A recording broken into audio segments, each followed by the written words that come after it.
Otis Redding singing, "You don't miss your water till the well runs dry." This is Democracy Now!, democracynow.org. We're broadcasting on over 800 stations on Pacifica and NPR and Low Power FM and college and community stations, on public access TV and PBS TV stations and both TV satellite networks. Dish Network, Channel 9415, Free Speech TV, 9410 Link TV, and Direct TV, Channel 375, and we're video and audio podcasting at democracynow.org. I'm Amy Goodman with Juan Gonzalez. Juan? Well, America's spy agencies want to read your blog posts, keep track of your Twitter updates, even check out your book reviews on Amazon. That's the lead sentence to a new article on the website of Wired magazine titled "U.S. Spies Buy Stake in Firm That Monitors Blogs, Tweets." The article reveals how the investment arm of the Central Intelligence Agency has invested in a software firm called Visible Technologies that specializes in monitoring social media sites, including blogs, Flickr, YouTube, Twitter, and Amazon. Noah Shachtman joins us here in our Firehouse studio. He broke the story. He's a contributing editor at Wired and editor of Danger Room, the magazine's national security blog. Okay, lay it out for us, Noah. What did you find? So the CIA in 1999 set up an investment arm called In-Q-Tel that sort of makes investments in technologies that the spy agencies would like to see grow.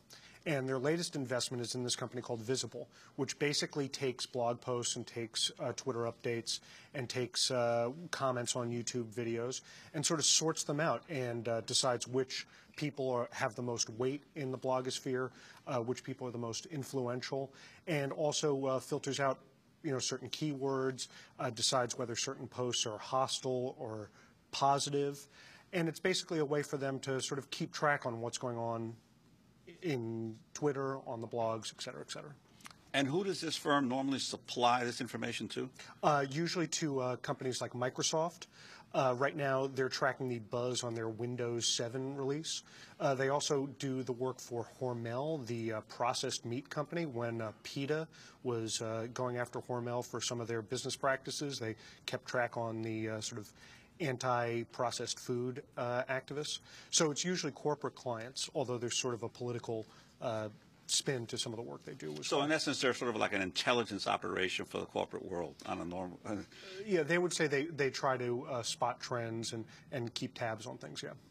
But In-Q-Tel, you say, is the investment arm of the CIA. I think a lot of people just be surprised by the CIA having an investment arm. Yeah, that's right. In 1999, the CIA set up this sort of separate agency that would make investments on behalf of the intelligence agencies. It was a way to sort of develop certain technologies without going through the formal contracting process. Remember back in 1999, that was like sort of the height of the dot-com boom. And there were a lot of these business incubators that were growing small businesses into something bigger. And In-Q-Tel was the CIA's attempt to do the same thing. Is it reporting it's making money for the government? It's a not-for-profit not-for-profit company, but I do believe that it has, many of its investments have panned out.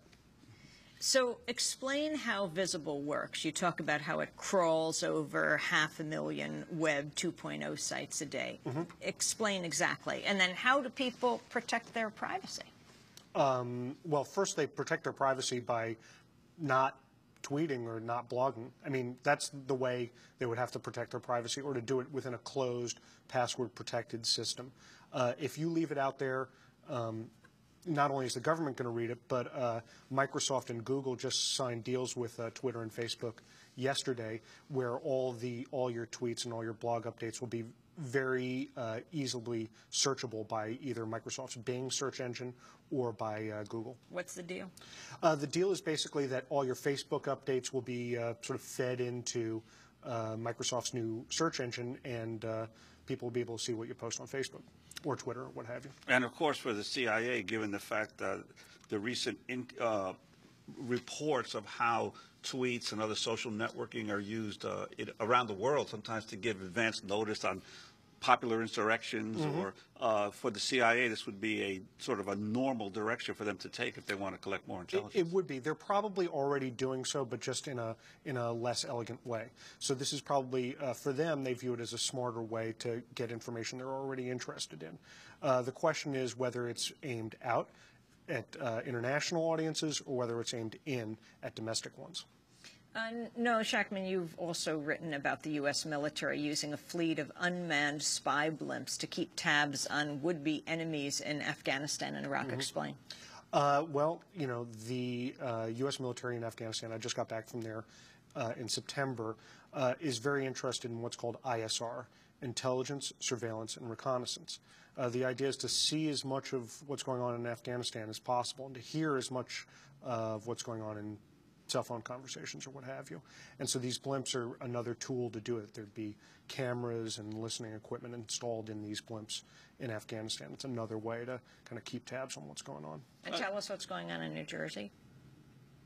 In New Jersey, you have written about the Naval Air Warfare Center. Yeah, right. So in New Jersey, there is the Navy's got a sort of R&D arm, and they're looking to upgrade what's in those spy blimps and really kind of update the surveillance equipment, make it much more powerful. I'd like to get back for a second to this. You just happened to mention that remark that depending on whether this is being done, the social networking intelligence is being mined internationally or domestically. Can the CIA conduct surveillance of Americans at home here in terms of their communications? Well, they're not supposed to. But, I mean, given the recent history of the U.S. intelligence agencies looking inward as well as outward, it's tough to imagine they wouldn't. Also, remember, on the Internet, it's very tough to discern whether it's a purely international conversation or whether a purely domestic conversation. I mean, you say In-Q-Tel says it wants Visible to keep track of foreign social media and give spooks early warning detection on how issues are playing internationally, but that tool can just be used inward. I mean, obviously, right? It's the Internet. There's no hard national borders, and all this stuff is already out in the public. So it's a little hard to fathom that there wouldn't at least be the temptation to use it domestically. What's the military's policy on soldiers using Twitter? The policy right now is up for grabs, but there should be a declared policy in the next, I would say, 2 to 3 weeks. And surprisingly, the Pentagon looks to be having a fairly liberal policy when it comes to Twitter and Facebook and other social networks. There's a lot of confusion over the years about whether soldiers could use it or not. Some commands banned it, others allowed it to happen. But it looks like the Pentagon is actually going to come out with something that says, hey, look, use YouTube and use Twitter, but just do it smart. But that has certainly during the Iraq War and the Afghanistan War now opened up a whole new level of communication that didn't exist before. Ordinary soldiers being able to get information out to their family or to people here in the United States that normally would not have happened in previous wars. Yeah, that's absolutely true. And in this period of confusion where it wasn't clear what the regulations were, a lot of times insecure commanders would sort of slap down their soldiers if they printed something that maybe was a little bit subversive or didn't quite hew to the party line. But hopefully these new regulations are going to sort that out, and you really should be able to have those soldiers take to YouTube, take to Twitter, with a great deal of freedom. Back to what you said at the beginning, saying the uses for Visible before Visible